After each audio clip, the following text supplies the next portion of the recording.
সুপ্রভাত সকলকে। অবনী বাড়ি আছো? এই চ্যানেলে সকলকে স্বাগত।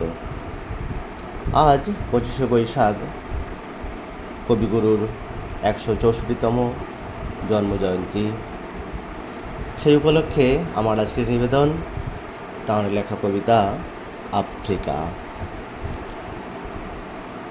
উদ্ভ্রান্ত সেই আদিম যুগে স্রষ্টা যখন নিজের প্রতি অসন্তোষে নতুন সৃষ্টিকে বার করছিলেন বিধ্বস্ত, তাঁর সেই অধৈর্যে ঘন ঘন মাথা নাড়ার দিনে রুদ্র সমুদ্রের বাহু প্রাচী ধরিত্রের বুকের থেকে ছিনিয়ে নিয়ে গেল তোমাকে আফ্রিকা। বাঁধলে তোমাকে বনস্পতির নিবিড় পাহারায় কৃপণ আলোর অন্তপুরে।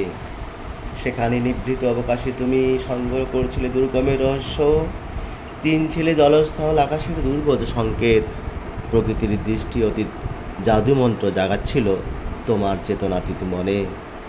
বিদ্রুপ করেছিলে ভীষণকে বিরূপের ছদ্মবেশে, শঙ্কাকে চাচ্ছিলে হার মানাতে আপনাকে উগ্র করে বিভীষিকার প্রচণ্ড মহিমায়, তাণ্ডবের দুন্দুবি নিনাদে। হায় ছায়াবৃতা, কালো ঘোমটার নিচে অপরিচিত ছিল তোমার মানব রূপ উপেক্ষার আবিল দৃষ্টিতে। এলো ওরা লোহার হাত কড়ি নিয়ে, নৌক যাদের তীক্ষ্ণ তোমার নেকড়ের চেয়ে। এলো মানুষ ধরার দল, গর্বে যারা অন্ধ তোমার সূর্য হারা অরণ্যের চেয়ে। সভ্যের বর্বর লোভ নগ্ন করলো আপন নির্লজ্জ অমানুষতা তোমার ভাষাহীন ক্রন্দনে। বাষ্পাকুল অরণ্য পথে পঙ্কিল হলো ধূলি তোমার রক্তে অশ্রুতে মিশে। দস্যু পায়ের কাঁটামারা জুতোর তলায় বিভৎস কাদার পিণ্ড চিরচিহ্ন দিয়ে গেল তোমার অপমানিত ইতিহাসে। সমুদ্র পাড়ের সেই মুহূর্তে তাদের পাড়ায় পাড়ায় মন্দিরে বাজছিল পূজার ঘণ্টা। সকালে সন্ধ্যায় দয়াময় দেবতার নামে শিশুরা খেলছিল মায়ের কোলে।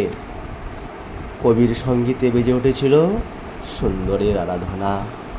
আজ যখন পশ্চিম দিগন্তে প্রদোষকাল, ঝঞ্ঝা বাতাসের উদ্ধশ্বাস, গুপ্ত গহ্বর থেকে পশুরা বেরিয়ে এলো, অশুভ ধ্বনিতে ঘোষণা করলো দিনের অন্তিম কাল। এসো হে যুগান্তের কবি, আসন্ন সন্ধ্যার শেষ রশ্মিপাতে দাঁড়াও ওই মান হারা মানবীর দ্বারে, বলো ক্ষমা করো।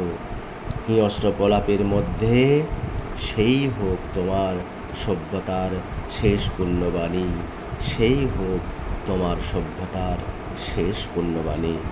নমস্কার। প্রকৃতি সম্পর্কে যে জাগরণ, প্রকৃতি সম্পর্কে ওনার যে দৃষ্টিভঙ্গি, এক কথায় বলতে গেলে মানে অনন্য, অসাধারণ। প্রকৃতিকে নিয়ে তাঁর লেখা কবিতা, প্রকৃতি ছাড়াও উনি ভাবতেই পারেন না।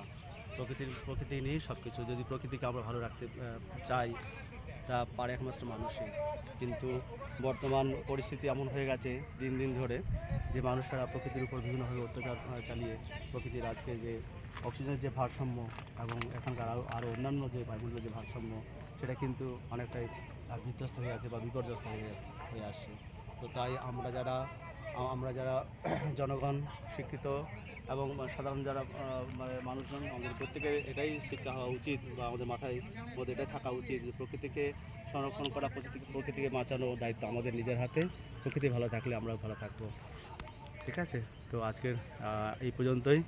আবারও দেখা হবে নেক্সট ভিডিওতে। ততদিন পর্যন্ত সবাই ভালো থেকো, সুস্থ থেকো। বাই।